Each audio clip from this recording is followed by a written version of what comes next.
آیتی است که میگوید عیسی مرده است، زنده نیست.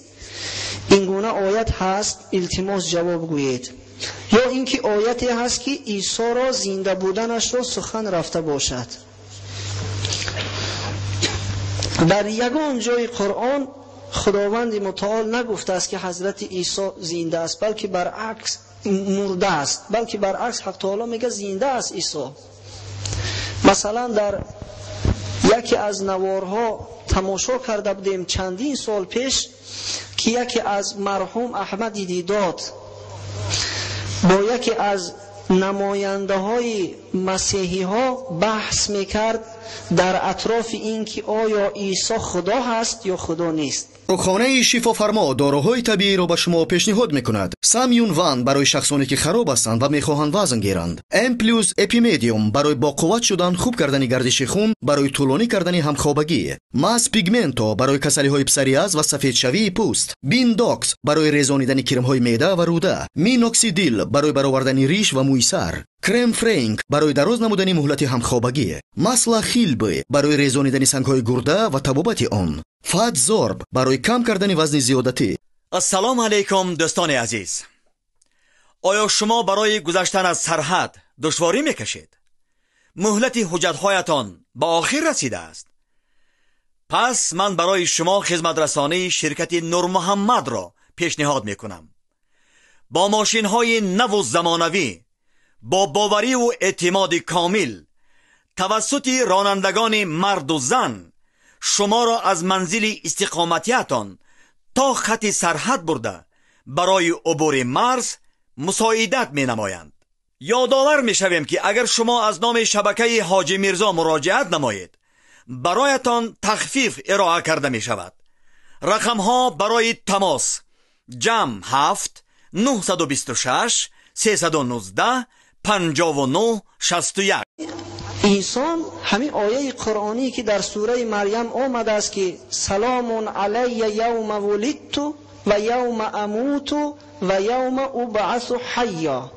حضرت عیسی گفتن که درود بر من روزی که تولد شدم به زمانی گذشته و روزی که میمیرم اموتو میمیرم زمانی آینده و روزی که برانگیخته میشوم اینشم به زمانی آینده.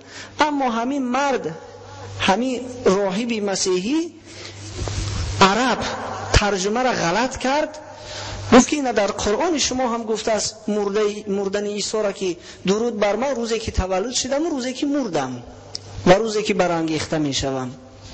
حضرت عیسی گفت شما راهبا در چشم مردم گفت خاک میپاشی، تو الحال دیده و دانسته دروغ گفتی، دیده و دانسته قرآن ما را تحریف کردی و بر غلط ترجمه کردی. گفت چی دیگه از تو گیله کنم که شما عادتتان همین است، شما کودکاتون احمق کردگی هستی، به عالم نصرانیت گفت شما خیانت کردگی هستی، سراسر همین دین شما همین دروغ و تهمت است. و چخیل تو گفت عربی، چگونه لفظی که به زمان آینده آمده است اموتو روزی که میمیرم، من عرب نیستم ایرا میدانم تو عربی، چی خیلی ایرا ندانستی؟ بنابراین شاید که همین مسیحی هم همین مثال آوردگی باشد. خب او جده میمیرم یعنی که در آینده حضرت عیسی از دنیا میگذره. حق تعالی میفرماید در جای دیگر و بقولهم انا قتلنا المسیح عیسی ابن مریم و ما قتلوه و ما صلبوه ولکن شبه لهم. حق تعالی گفت که اینا تهمت میبندند که ما عیسی را کشتیم. اینا نه عیسی را کشتند و نه در صلیب کشیدند، بل رفعه الله الیه، بلکه خداوند این را به آسمان برد. بنابراین ما مسلمان ها اعتقاد داریم که حضرت عیسی در آسمان است. قصه شب معراج کردن که پیغمبر خدا در آسمان سوم بود، حضرت عیسی را واخوری کردن دیدن. اما در نزدیکی قیامت اینش در حدیثای صحیح آمده است. قرآن صراحتا گفته است که حضرت عیسی زنده است و قرآن صراحتا میگوید که حضرت عیسی میرنده است. البته میمیره، کل نفس ذائقه الموت، هر نفس چشنده مرگ است. اما در همین حدیث‌های پیغمبر خدا روشنایی می‌اندازند که چگونه حضرت عیسی از این دار فانی را پدرود می‌گوید. نزدیکی قیامت وقتی که دجال یهودی ملعون به زمین آمد و مردم گمراه کرد، حضرت عیسی فرود می آید به امر خدا، دجال قتل میکنه، 40 سال دیگر طبق اخبار زندگی میکنه و بعداً از دنیا فوت میکنه، از دنیا میگذره. بنابراین حضرت عیسی بعداً از دنیا میگذره، الحال زنده است.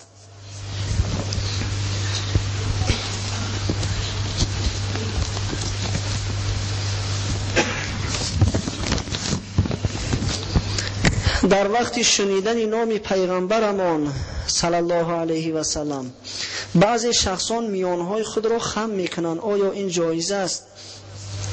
نام پیغمبر خدا را میشنوند و بعد میانشون خم میکنن. این جایز نیست برادرای محترم، چرا که حضرت نهی میکردن از این کار. لا تعظیمونی فی بیت ربی، در خانه پروردگار میگفتن مرا تعظیم نکنید.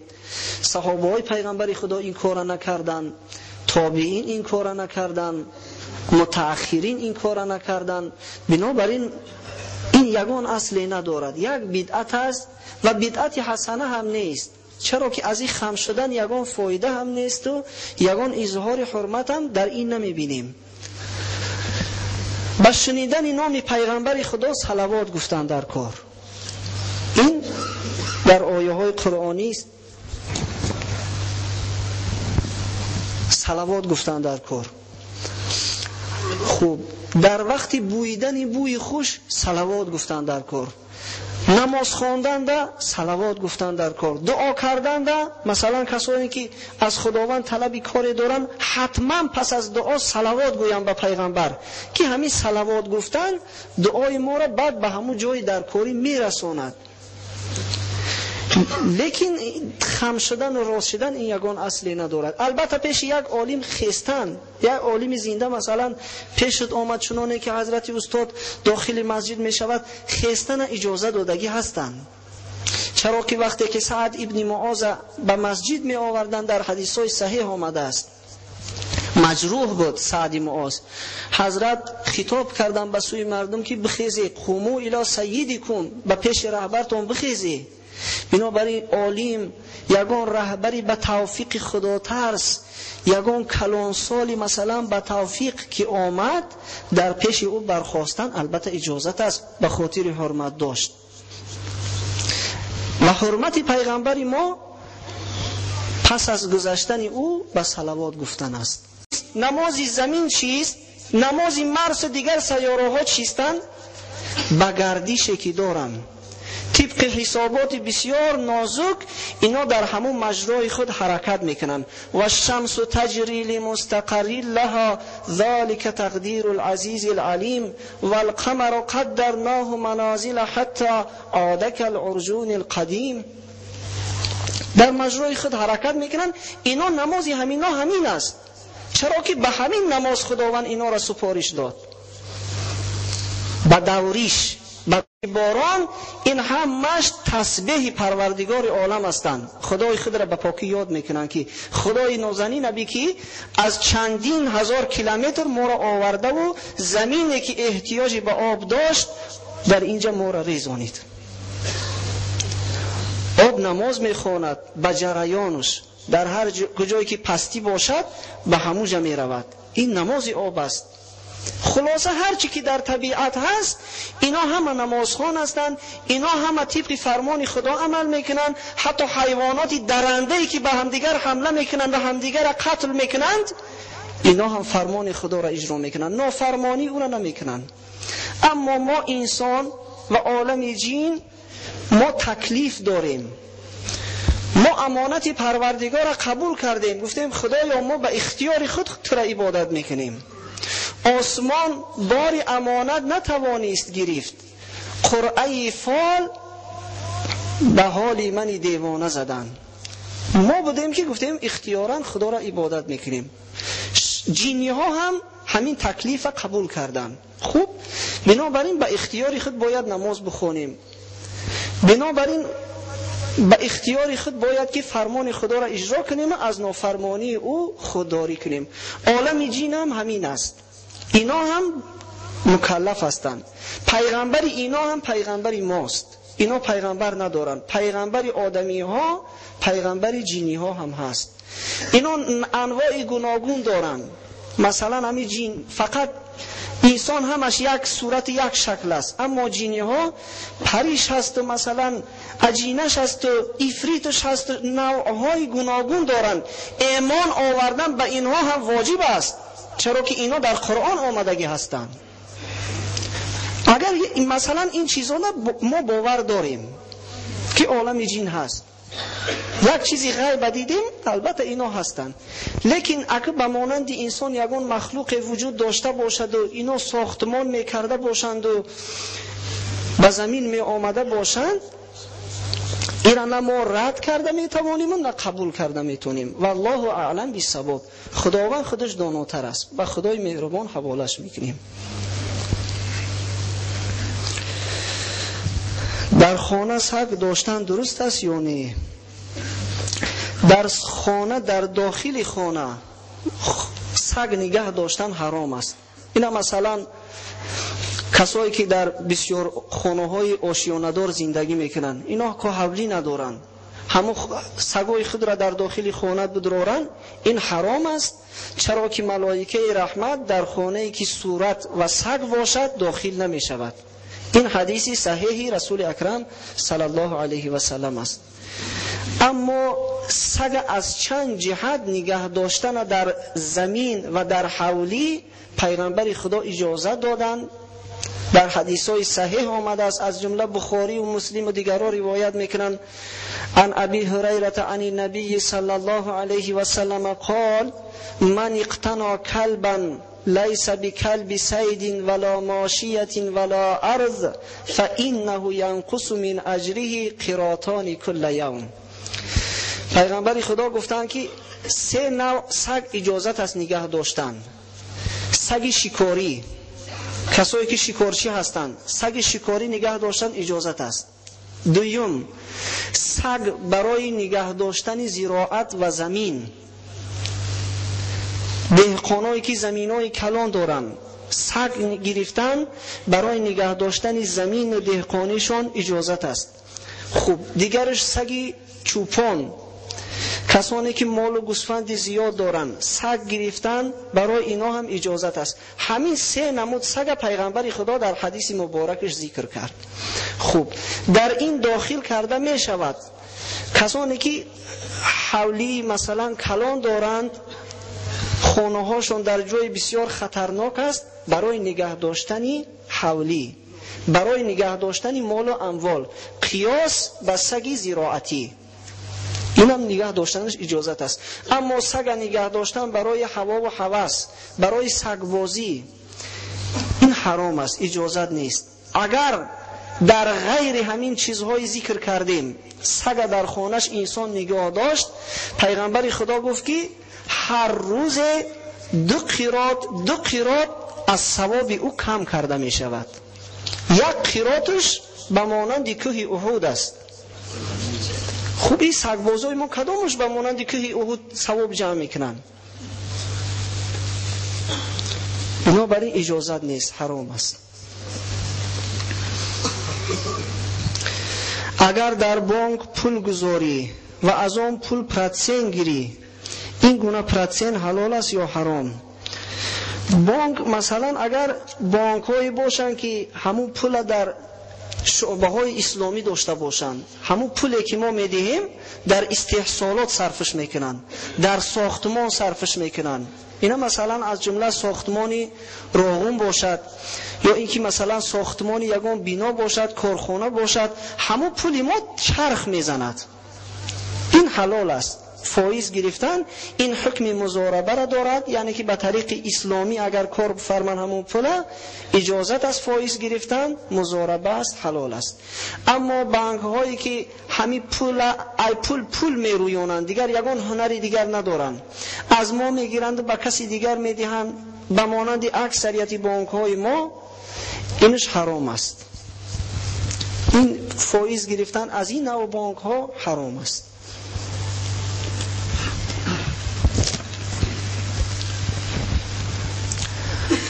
السلام علیکم دام الله عبدالرحیم.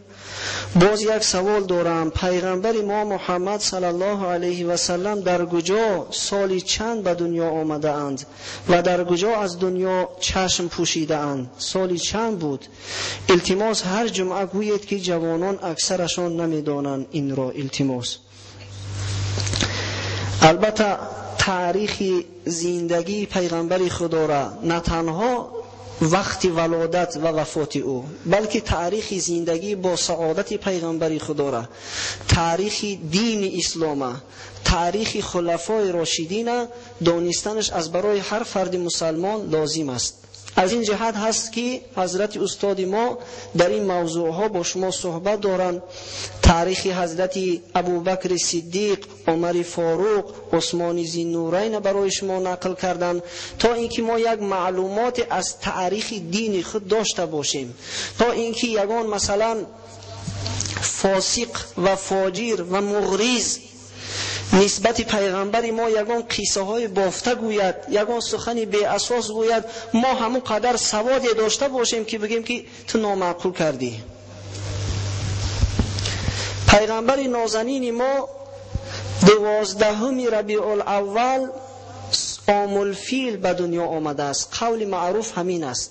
12 ربیع الاول عام الفیل که مطابق با 570 میلادی است. اما محمود پاشا یکی از محققین این دیگر نوع حساب کرده است که پیغمبر خدا نه 12 ربیع الاول بلکه 9 ربیع الاول سالی پس از عام الفیل تولد شده است که این به سال 571 میلادی راست می آید. روزی دوشنبه، صبحی روزی دوشنبه به دنیا آمدن. اما وفات پیغمبر خدا سال 11 هجری این هم 12 ربیع الاول بود. 12 ربیع الاول پیغمبر خدا از دنیا گذشتند. روزی دوشنبه وقتی گرمی آفتاب نصف روزی بود که پیغمبر خدا به رفیق اعلای خود رسیدند. یعنی هم در ماه ربیع الاول به دنیا آمدن، هم در ماه ربیع الاول از دنیا گذشتند. ربیع الاول اگر به حساب آفتابی گذرانیم، این ماهای مسلمانی ربیع الاول و ربیع الاخیر اینا ماهی هستند، به ماه حساب کردگی هستند. بنابراین از سال شماری شمسی آفتابی 10 روز 11 روز فرق میکنن. 10 روز و 12 ساعت و چند ثانیه فرق میکنن. خب اینا محمود پاشا گفتن که 20 و یا 22 اپریل ده 571 میلادی ده توری میگیرد. خب در بعضی از کتابا 20 اوگوست ذکر کردگی هستند. به هر صورتی که باشد عادتا ما مسلمانا جشنهای خود، احکام دینی خود را به حسابات ماهی حساب و کتاب میکنیم. مثلا از جمله روزه ماه شریف رمضان هر روز هر سال 10 روز دور میزند. از این جمله روزی ولادت پیغمبر ما هم در همین سال دور میزند. خدا خواهد 25 همین ماه روزی ولادت رسول اکرم صلی الله علیه و سلم است. 25 همین ماه 571 یعنی که تولد شدن، 632 میلادی از دنیا گذشتن.